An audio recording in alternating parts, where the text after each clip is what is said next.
The barrels of the gun needed to have a seam line removed with a sharp hobby knife and sandpaper, and needed to have a hole drilled into the gun barrel using a 0.5mm drill bit to make a pilot hole, before having a larger 1mm hole drilled into the top of the barrel.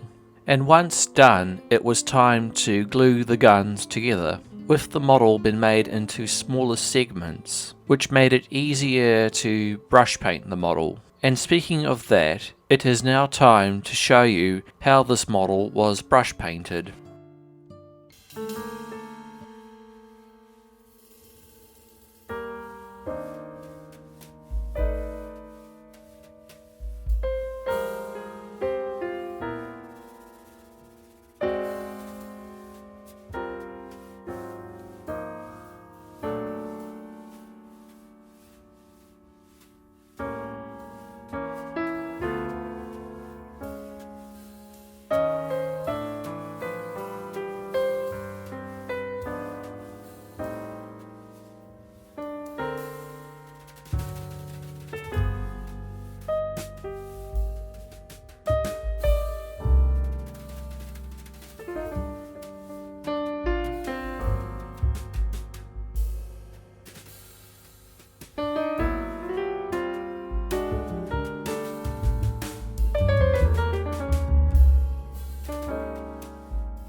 The model parts were all painted in a base layer of Vallejo model colour German grey that was thinned down with a few drops of Humbrol acrylic paint thinner. Once that layer of paint was dried, a mixture of German grey and Vallejo model colour neutral grey was applied with various round head paintbrushes and with small flat head paintbrushes while painting the gun shields. The guns were painted in the same way, with the grey being painted first using round head paintbrushes. After drying, the guns were painted in a mixture of flat black and Citadel lead belcher. After that layer of paint was dried, the highlights were painted in Citadel lead belcher. As for the clips, the parts were painted on the sprue in the same way. After the painting was completed, it was time to weather the model.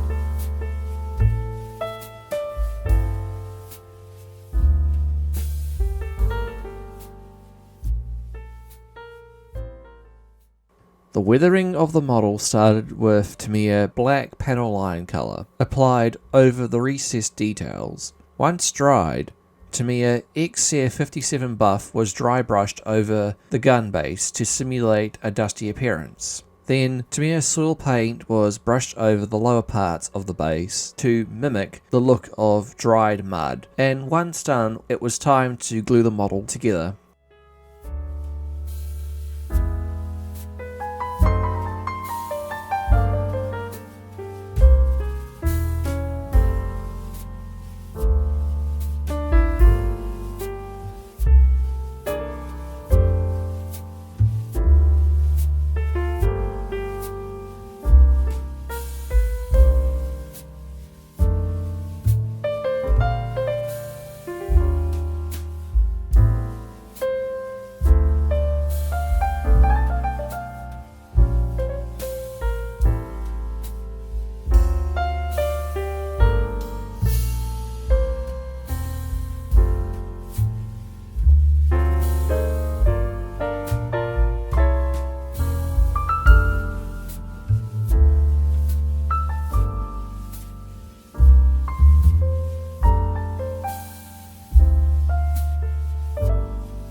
The gun base was pressed into the clay using a sheet of food wrapping plastic. After that, the clay was left to dry out.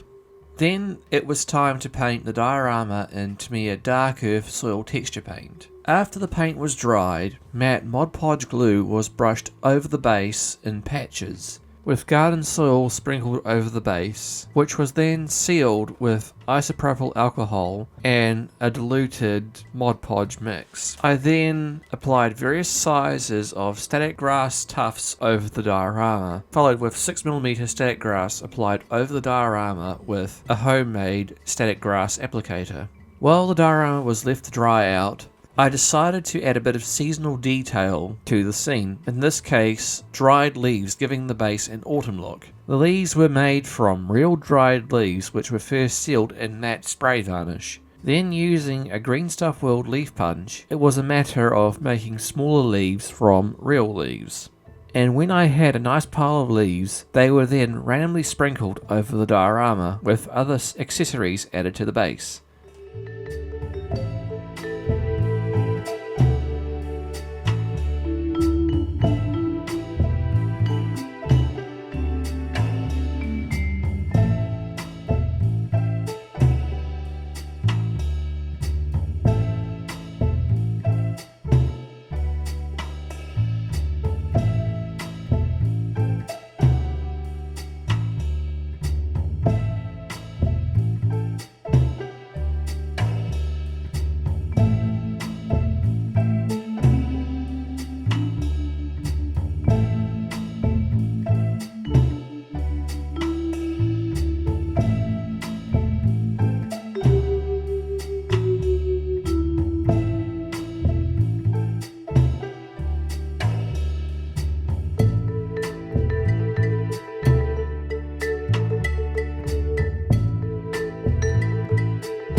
The easiest way that I have found to paint the eyes on a 1/35th scale figure is to first paint a pair of white dots for the eyes. Once dried, a pair of lines were drawn onto the figure using an ultra fine point permanent marker to form the pupils. Afterwards, I used the finest roundhead paintbrush that I have to delicately paint around the eyes with a flesh colour. After that layer was done, more thin layers of paint were brushed over the face and hands using various Vallejo flesh tones. Now, I will go into more detail on how I paint 1/35th scale figures in greater detail with future videos, where I can go into more detail on my methods, and yes, that includes the rest of the German machine gun crew set as well. Anyway, once I was happy with the way the MP40 machine gunner looked, I glued the helmet onto the figure with Tamiya extra thin cement, along with the MP40 as well.